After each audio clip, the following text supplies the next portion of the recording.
কিন্তু সূরা পড়ার সময় আমাদের হুফাজে কেরাম যখন টান মারে আলিফ লাম মিম, সিনা পর্যন্ত বিদীর্ণ হয়ে যাবে না? একবার দিবেন না, আপনি যতবার পড়বেন। ইয়াসিন তাহা নুন কাফ হা ইয়া আইন সাদ, শুধু এবিসিডি পড়তেছি। কিন্তু আপনি পৃথিবীর সবাইকে পড়তে দেবেন যার যার ভাষা, যার যার ল্যাঙ্গুয়েজের যে অক্ষরগুলো আছে সেগুলো পড়তে দেন, কিন্তু কোরআন শরীফের এই শব্দগুলো পড়তে দেন। দেখবেন এটার ভিতরে আলাদা একটা, আপনি এবিসি কে আপনি হয়তো বলতে পারেন হুজুর টান দিলে সব সুন্দর লাগে, দেখে আপনি এবিসি কে টান দেন, মানুষ হাসবে। ক খ গ ঘ, এগুলো আমি পরীক্ষা করে বলতেছি, গবেষণা করে বলতে, আপনি ক খ গ ঘ যতই পড়েন মানুষ হাসবে। কিন্তু আপনি আমাদের ছোট ছোট বাচ্চারা, আমাদের এখানকার বোন প্রথম যখন এখানে আসে, ইয়াসিন, সে কখনো বলে না ওস্তাদ Yasin does it make sense, no, এ পড়তেছে কিন্তু ভালো লাগতেছে জিনিসগুলো। আলিফ লাম মিম, এটার অনেক ব্যাখ্যা বিশ্লেষণ আছে, আমি ব্যাখ্যা বিশ্লেষণে যাচ্ছি না। আমরা কিছু শব্দ চয়ন করব, ওগুলা এক্সপ্লেইন করব। আল্লাহ রাব্বুল আলামিন বলছেন আলিফ লাম মিম, এই কিতাব, এই কিতাবের মধ্যে কোনো সন্দেহ শঙ্কা কোনো কিছুই নাই। এরপরে বলেছেন এটা মুত্তাকিনদের জন্য হেদায়েত। এতটুকুনের মধ্যে আলিফ লাম সংক্রান্ত কথা হয়েছে। জালিকাল কিতাব, এই কিতাবকে বলা হয়েছে আল কিতাব। আল কিতাব মানে হচ্ছে এটা এমন একটা কিতাব, এই কিতাবে আপনি যেই গলি দিয়ে ঢুকবেন, আপনি যদি এখান থেকে বায়োলজি নিতে চান, এক্সট্রা ফিজিক্স নিতে চান, কেমিস্ট্রি নিতে চান, ম্যাথস নিতে চান, যেটাই আপনি নিতে চাইবেন আল কিতাব থেকে নিতে পারবেন। এই কিতাবের বিভিন্ন গলি আছে, গলি, যেই গলি দিয়ে আপনি ঢুকবেন এই কিতাব সেই গলিতে আপনাকে বেনিফিট দেবে। আল কিতাব লা রাইবা ফি, আমার আল্লাহ, আমরা আরবিতে দুটো শব্দ ব্যবহার করি, শাক্কুন রাইবুন। রাইবুন মানে হচ্ছে আমরা বলি না একটু একটু সন্দেহ আসতেছে, ফুল সন্দেহ না। আমার আল্লাহ বলতেছেন একটু সন্দেহ এই কিতাবের মধ্যে নাই। হুদাল লিল মুত্তাকিন, এটা হেদায়েত, এটা তোমাকে সহজ সরল সুন্দর রাস্তায় পরিচালিত করবে, কিন্তু শর্ত হচ্ছে তোমাকে মুত্তাকি হইতে হবে। এই কোরআন সবাইকে হেদায়েত করে না। তাহলে আমরা যারাই কোরআনে পাঠ করি, আমরা বলি না আমি কোরআন থেকে বলছি, আমি এটা কোরআনের তাফসীর করছি না। কোরআন হেদায়েত রাখে, কিন্তু কোরআন থেকে হেদায়েত সবাই নিতে পারে না। কোরআন থেকে হেদায়েত নিতে পারে সেই ব্যক্তি যারা ঈমান এনেছে, ঈমান আনার পরে এই বিষয়গুলোকে কর্মে বাস্তবায়ন করেছে, অতঃপর রাত জেগে সিনার মধ্যে মহব্বত নিয়ে আমার আল্লাহর দরবারে সিজদা দিয়েছে, অতঃপর পঞ্চ ইন্দ্রিয়কে আল্লাহ নারাজ হন এমন প্রত্যেক কাজ থেকে বাঁচিয়ে রেখেছে, অতঃপর আল্লাহর সৃষ্টিকে মহব্বত করেছে, অতঃপর আল্লাহর লাইকিংসকে নিজের লাইকিংস বানিয়েছে, আল্লাহর ডিসলাইকিংসকে ডিসলাইক করেছে। বান্দা যখন ওই স্টেজে চলে যায় আমরা তাকে বলি মুত্তাকি। তো যখন বান্দা মুত্তাকি হয় এই কোরআন তাদেরকে কি করে? গাইড করে। তাহলে হুদাল লিল মুত্তাকিন এখানে এসেছে। বনি ইসরাইলের মধ্যে একটা ঘটনা ঘটেছে, এক ব্যক্তিকে কতল করে আরেক ব্যক্তির নাম। তো এই কেস ঘুরতে ঘুরতে হযরত মুসা আলাইহিস সালামের কাছে আসেন। তো মুসা আলাইহিস সালামকে আল্লাহ রাব্বুল আলামিন বলেন তাদেরকে বলে একটা গাবি জবাই। তো তাদের কাছে জিনিসটা বড় আজীব ছিল, মানুষ হত্যা করছে বা এই ধরনের একটা ঘটনা ঘটছে, এটার সাথে গাবি জবাইয়ের সম্পর্ক। ইন্নাল্লাহ ইয়ামুরুকুম আন তাযবাহু বাকারা। তো ওরা স্বাভাবিকভাবে গাবি যখন জবাই করতে বলছে, এরা বলতেছে আপনি কি আমাদেরকে ফাইজলামি করেন, এতটা কিছু না, হ্যাঁ খুজুয়া। তখন হযরত মুসা আলাইহিস সালাম বলছেন গাবি জবাই করতে হবে। আচ্ছা, সিম্পল হুকুম ছিল গাবি জবাই করা। তারা বলতেছে বনি ইসরাইলের কাজ দেখে, তো গাবিটার রং কি রকম হবে, বয়স কি রকম হবে, এরকম করতে করতে আমার আল্লাহ এমন গাবির কথা বলছেন যেটা অন্তত দুনিয়ার মধ্যে পাওয়া যাবে না। এটা তাদের কারণে, সেই জন্য অতিমাত্রায় প্রশ্ন করতে গেলে ঝামেলা। প্রশ্ন করতে করতে আমরা এমন জায়গায় চলে যাই, হুজুর ধরেন দুই পাহাড়ের মাঝখানে আমি প্রকৃতির ডাকে সাড়া দিয়ে দুই পাহাড়ের মাঝখানে এমন ভাবে দাঁড়িয়েছি আরেকজন মানুষ যাওয়ার জায়গা নাই, হঠাৎ করে সেদিকে একটা ষাঁড় গরু দৌড় দিয়েছে। আপনারা বুঝতে পেরেছেন? এগুলা হচ্ছে ফাইজলামি করা। এটা বনি ইসরাইলের কাজ। কাদের কাজ? অতি প্রশ্ন করা এবং ডাইরেক্ট উত্তর চাওয়া। এখন আমাকে বলেন, এগুলো হলো বনি ইসরাইলের কাজ। আচ্ছা, এই গরু সংক্রান্ত ঘটনা তো আমার আল্লাহ বলেছেন গরুটাকে জবাই করে ওই মাংস ওই বলে দেবে হত্যাকারীকে। এটা বড় একটা ঘটনা ছিল। এই ঘটনাকে কেন্দ্র করে ওই গাভীর ঘটনাকে কেন্দ্র করে আল্লাহ রাব্বুল আলামিন পুরা সূরার নামকরণ করেছেন সূরাতুল বাকারা। এটা মাদানী সূরা, ইজমাই উম্মাহ হচ্ছে এটা মাদানী সূরা। There is no disagreement on this issue. এবং মদিনা শরীফের মধ্যে প্রথম হিজরি অথবা দ্বিতীয় হিজরি, কারণ রোজা ফরজ হয়েছে দ্বিতীয় হিজরি। তো মদিনা শরীফে যাওয়ার পরে প্রথম হিজরিতে রোজা ছিল মুহররম মাসের রোজা, দ্বিতীয় হিজরিতে আমাদের রমজানের রোজা ফরজ করা হয়। তো বলা হচ্ছে এই সূরা মদিনা শরীফে নাজিল হয় এবং এই সূরার বেশিরভাগ অংশ নাজিল হয়েছে আমার নবী মদিনা শরীফে হিজরত করার প্রথম বছরে। আর এই সূরার একটা আয়াত আছে, ওয়াত্তাকু ইয়াওমান তুরজাউনা ইলাল্লাহ সুম্মা তুওয়াফফা কুল্লু নাফসিন মা কাসাবাত ওয়া হুম লা ইউজলামুন। এটাকে বলা হয় ওয়া কানা আখিরু আয়াতি মিনাল কুরআনে নুজুলাম মিনহা ইয়াকুলু তাআলা ওয়াত্তাকু ইয়াওমান তুরজাউনা ফিহি ইলাল্লাহ। এটা হচ্ছে পবিত্র কোরআনের শেষ আয়াত নাজিল করার দিক থেকে। এই আয়াতটা সূরা বাকারারই আয়াত, কিন্তু এটা নাজিল করা হয়েছে একেবারে সবার শেষে। তাইলে আমরা বেশ কয়েকটা জিনিস সূরা বাকারা সংক্রান্ত, কারণ আমরা এটাকে লম্বা করবো না, সংক্ষিপ্ত আকারে। লম্বা সূরা প্রায় আড়াই পারা জুড়ে প্রায় 286 বা 87টা আয়াত আছে। সূরা বাকারা মানে গাভী, আর সূরা বাকারার মধ্যে একটা গাভী সংক্রান্ত বিখ্যাত ঘটনার জের ধরে এই সূরার নাম করা হয় গাভীর নাম অনুসারে। এটা একটা বিষয়। আর একটা বিষয় হচ্ছে এই সূরা নাজিল করা হয়েছে হিজরতে পরবর্তীতে, অর্থাৎ প্রথম হিজরিতে। রোজা ফরজ হয় হিজরতে দ্বিতীয় হিজরিতে। আর এই সূরার বেশিরভাগ আয়াত নাজিল হয়ে গেছে প্রথম হিজরিতে। আর এই সূরার মধ্যে একটা আয়াত আছে যেটা নুজুলের দিক থেকে, অবতীর্ণের দিক থেকে কোরআনে পাকের শেষ আয়াত নাজিল হয়েছে। সেটা কি? ওয়াত্তাকু ইয়াওমান তুরজাউনা ফিহি ইলাল্লাহ সুম্মা তুওয়াফফা কুল্লু নাফসিন মা কাসাবাত ওয়া হুম লা ইউজলামুন। শেষ আয়াতে আল্লাহ পুরো পৃথিবীর মানুষকে মেসেজ দিচ্ছেন, ভয় করো সেই দিনকে। ওয়াত্তাকু ইয়াওমান তুরজাউনা ফিহি ইলাল্লাহ, যেদিন তোমাদের সবাইকে আল্লাহর প্রতি প্রত্যাবর্তন করতে হবে। সুম্মা তুওয়াফফা কুল্লু নাফসিন মা কাসাবাত, অতঃপর তোমাদের প্রত্যেক ব্যক্তিকে তার কর্ম অনুসারে আমার আল্লাহ জাযা দিবেন। এই মেসেজ দিয়ে পবিত্র কোরআনের অবতীর্ণের ধারাবাহিকতাকে আমার আল্লাহ সমাপ্তি ঘোষণা করেন। পবিত্র সূরা বাকারার এই আয়াত নাজিলের মাধ্যমে আমার আল্লাহ কোরআনে পাকের আয়াতে নুজুলের অবতীর্ণের সমাপ্তি ঘোষণা করেন। আচ্ছা, এরপরে পবিত্র কোরআনের প্রত্যেক আয়াত, প্রত্যেক সূরা, মানে উপরের আয়াত আর পরের আয়াতের মধ্যে একটা সামঞ্জস্যতা থাকে, মিল থাকে। দুই সূরার মধ্যেও মিল থাকে। তাইলে এটার পূর্বের সূরা হচ্ছে সূরাতুল ফাতিহা। সূরাতুল ফাতিহাকে বলা হয় উম্মুল কোরআন। এটা হচ্ছে কোরআনের গেট।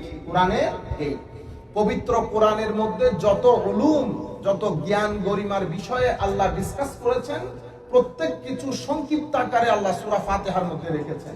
এই কারণে সূরা ফাতিহাকে বলা হচ্ছে মানে পবিত্র কোরআনের সমস্ত কিছুর মগজ হচ্ছে সূরাতুল ফাতিহা। তো সূরাতুল ফাতিহার মধ্যে যে বিষয়গুলোকে আল্লাহ সংক্ষিপ্ত আকারে বর্ণনা দিয়েছেন, আকীদা বলেছেন, আমল বলেছেন, আহকাম বলেছেন, সিয়ার বলেছেন, তাসাউফ বলেছেন, তাসকিয়ার কথা বলেছেন, যা কিছু আল্লাহ বলেছেন সূরা ফাতিহার মধ্যে, সবকিছু আবার ডিটেইলি আল্লাহ সূরা বাকারার মধ্যে বলেছেন। সেই কারণে ফজিলতের ব্যাপারে আমার নবী হাদিসে পাকের মধ্যে ইরশাদ করেছেন। এই হাদিস ইমাম তিরমিজি, ইমাম মুসলিম, ইমাম নাসাই বর্ণনা করেছেন। আন আবি হুরায়রা রাদিয়াল্লাহু তাআলা আনহু আন্না রাসূলুল্লাহ সাল্লাল্লাহু আলাইহি ওয়াসাল্লাম قال লা তাজআলু বুয়ুতাকুম কুবুরা, তোমরা তোমাদের ঘরগুলোকে কবরস্থান বানায়া ফেলিও না। তোমরা তোমাদের ঘরগুলোকে কবরস্থান বানিয়ে ফেলিও না। এরপরে কি বলেছে? ফা ইন্নাল বাইতাল্লাযী তুকরাউ ফীহি সূরাতুল বাকারা লা ইয়াদখুলুহুশ শাইতানু, যেই ঘরের মধ্যে সূরা বাকারা তিলাওয়াত করা হয় সেই ঘরের মধ্যে শয়তান ঢোকে না। এটা হচ্ছে সূরাতুল বাকারা। আমি সংক্ষিপ্ত আকারে করার জন্য, যাতে 20 মিনিটের মধ্যে আমরা দর্শ শেষ করে দিতে পারি। এই হচ্ছে সূরাতুল বাকারা সম্পর্কে জেনারেল একটা ইনফরমেশন। যতটুকুন আপনাদের প্রয়োজন হবে, সাধারণ মানুষের প্রয়োজন হবে, ততটুকুন এখানে। আমার কথা তো সবাই বুঝতেছেন? নামিদরা বাংলা বোঝা যাচ্ছে? Very good.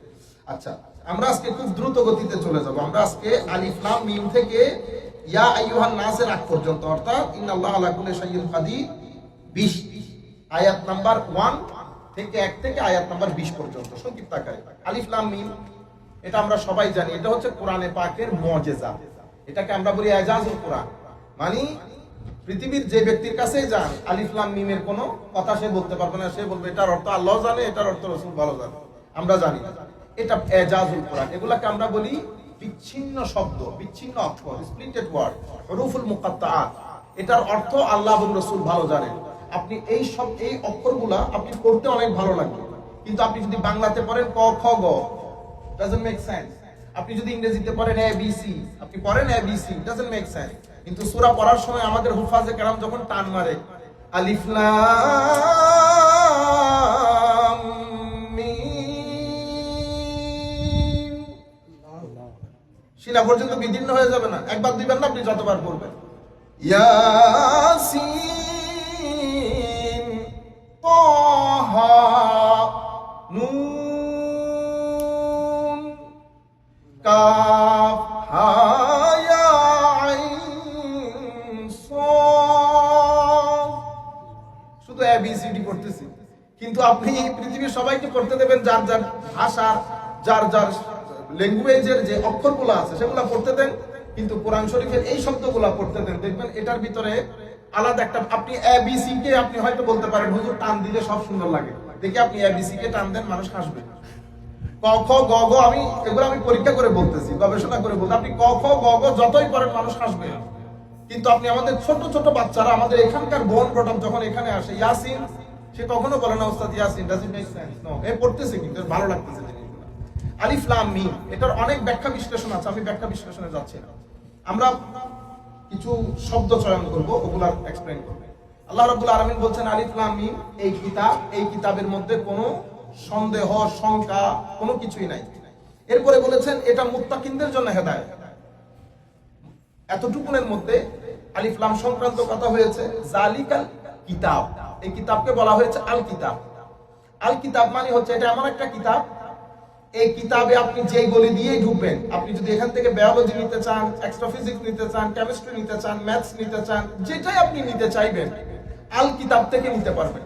এই কিতাবের বিভিন্ন গলি আছে, গলি, যেই গলি দিয়ে আপনি ঢুকবেন এই কিতাব সেই গলিতে আপনাকে বেনিফিট দেবে।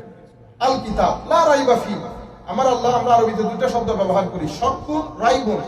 রাইবুন মানে হচ্ছে আমরা বলি না একটু একটু সন্দেহ আসতেছে, ফুল সন্দেহ না। আমার আল্লাহ বলতেছেন একটু সন্দেহ এই কিতাবের মধ্যে নাই। হুদাল লিল মুত্তাকিন, এটা হেদায়েত, এটা তোমাকে সহজ সরল সুন্দর রাস্তায় পরিচালিত করবে, কিন্তু শর্ত হচ্ছে তোমাকে মুত্তাকি হইতে হবে। এই কোরআন সবাইকে হেদায়েত করে না। তাহলে আমরা যারাই কোরআনে পাঠ করি আমরা বলি না আমি কোরআন থেকে বলছি, আমি এটা কোরআনের তাফসীর করছি না। কোরআন হেদায়েত রাখে, কিন্তু কোরআন থেকে হেদায়েত সবাই নিতে পারে না। কোরআন থেকে হেদায়েত নিতে পারে সেই ব্যক্তি যারা ঈমান এনেছে, ঈমান আনার পরে এই বিষয়গুলোকে কর্মে বাস্তবায়ন করেছে, অতঃপর রাত জেগে সিনার মধ্যে মহব্বত নিয়ে আমার আল্লাহর দরবারে সিজদা দিয়েছে, অতঃপর পঞ্চ ইন্দ্রিয়কে আল্লাহ নারাজ হন এমন প্রত্যেক কাজ থেকে বাঁচিয়ে রেখেছে, অতঃপর আল্লাহর সৃষ্টিকে মহব্বত করেছে, অতঃপর আল্লাহর লাইকিংসকে নিজের লাইকিংস বানিয়েছে, আল্লাহর ডিসলাইকিংসকে ডিসলাইক করেছে। বান্দা যখন ওই স্টেজে চলে যায় আমরা তাকে বলি মুত্তাকি। তো যখন বান্দা মুত্তাকি হয় এই কোরআন তাদেরকে কি করে? গাইড করে। তাহলে হুদাল্লিল মুত্তাকিন এখানে এসেছে। আমরা সূরাতুল ফাতিহার মধ্যে কি বলেছি? ইহদিনাস সিরাতাল মুস্তাকিম, ইহদিনাস সিরাতাল মুস্তাকিম। আল্লাহ আমাদেরকে হেদায়েত, সহজ সরল সোজা পথ দেখাও। তাহলে রেজাল্ট বাইর হয়েছে সূরা বাকারার মধ্যে। আমি সূরা ফাতিহার মধ্যে বলতেছি দেখান, সূরা বাকারার মধ্যে কি আমার আল্লাহ রেজাল্ট পাবলিশ করে কি বলেছে? হুদাল্লিল মুত্তাকিন। বান্দা হেদায়েত শুধু মুত্তাকিনদের জন্য, হেদায়েত শুধু। তাইলে আমি বলতেছি রাস্তা দেখাও, আমার আল্লাহ বলতেছে রাস্তা হবে কখন? হুদাল্লিল মুত্তাকিন। যদি তোমার ভিতরে তাকওয়া পরহেজগারি থাকে তো হেদায়েত মিলবে, যদি তাকওয়া পরহেজগারি না থাকে তাহলে হেদায়েত মিলবে না। আল্লাযীনা ইউমিনুনা বিল গায়ব। এখন আল্লাহ মুত্তাকিনদের ডিফাইন করতেছেন, মুত্তাকিন কারা? আমার আল্লাহ বলতেছেন মুত্তাকিন হচ্ছে যারা গায়ব মানে আনসিন বিশ্বাস করে, দেখে নাই। আনসিন বলতে এখানে আনসিন বলতে আল্লাহ, আনসিন বলতে কবরের জিন্দেগি, আনসিন বলতে পরকাল, আনসিন বলতে ফেরেশতা। সবকিছু আমরা না দেখে বিশ্বাস করি। এই জন্য আমাদের ধর্মের মূল ভিত্তি হচ্ছে ঈমান বিল গায়ব, আমরা দেখি নাই। তাহলে মুত্তাকিন কারা? যারা প্রথমে না দেখে বিশ্বাস করেছে। এরপরে ওয়ায়ুকিমুনাস সালাহ, নামাজকে কায়েম করেছে। নামাজকে, একটা হচ্ছে নামাজ আদায় করা, আর একটা হচ্ছে নামাজ কায়েম করা। নামাজ কায়েম করার অনেক ব্যাখ্যা বিশ্লেষণ আছে, তার মধ্যে সংক্ষিপ্ত আকারে হচ্ছে যেই ব্যক্তি নামাজ তরক করে না, নাম্বার 1। যেই ব্যক্তি নামাজের যে দর্শন সেটা নিজের জীবনে বাস্তবায়ন করেছে। নাম্বার 2, যেই ব্যক্তির নামাজ তাকে খারাপ, অশ্লীল, গর্হিত কাজ থেকে বাঁচিয়ে রেখেছে, সেই ব্যক্তি নিজের জীবনে নামাজকে প্রতিষ্ঠিত করেছে। এটাকে কি বলা হয়? একামতে সালাত। আরো অনেক ব্যাখ্যা বিশ্লেষণ আছে। তো যারা মুত্তাকিন কারা? যারা ঈমান বিল গায়ব করেছে, অর্থাৎ না দেখে ঈমান এনেছে এবং নামাজ কায়েম করেছে। এরপরে কি বলেছে? এরপরে বলছে ওয়া মিম্মা রাযাকনাহুম ইউনফিকুন, আমরা তাদেরকে যা নিয়ামত দান করেছি, টাকা পয়সা, ধন দৌলত, জ্ঞান গরিমা, সবকিছু খরচ করে কাদের জন্য? মানুষের জন্য। তাহলে মুত্তাকিন কারা? মুত্তাকিনের মধ্যে এরপরে আবার আমার আল্লাহ বলছেন ওয়াল্লাযীনা ইউমিনুনা বিমা উনজিলা ইলাইকা ওয়া মা উনজিলা মিন ক্বাবল ওয়া মা উনজিলা মিন ক্বাবলিক ওয়া বিল আখিরাতি হুম ইউকিনুন। তাইলে মুত্তাকিনের সংজ্ঞা দিতে গিয়ে প্রথমে বলছে ঈমান বিল গায়ব, নাম্বার 1। দ্বিতীয়ত বলছে যারা নামাজ কায়েম করে, নাম্বার 2। তৃতীয় বলছে যারা আমার আল্লাহর রাস্তায় আল্লাহ যা কিছু দিয়েছেন তা দিয়ে খরচ করে। এখানে কিন্তু আমাদের আকীদা শুদ্ধ করা হয়েছে। আমার আল্লাহ কি বলেছেন জানেন? আগে বলতেছেন ওয়া মিম্মা রাযাকনাহুম, সেন্টেন্সের পরের অংশকে আগে নিয়ে এসেছে। এটা আগে আসার কথা না। আগে কেন আনলেন?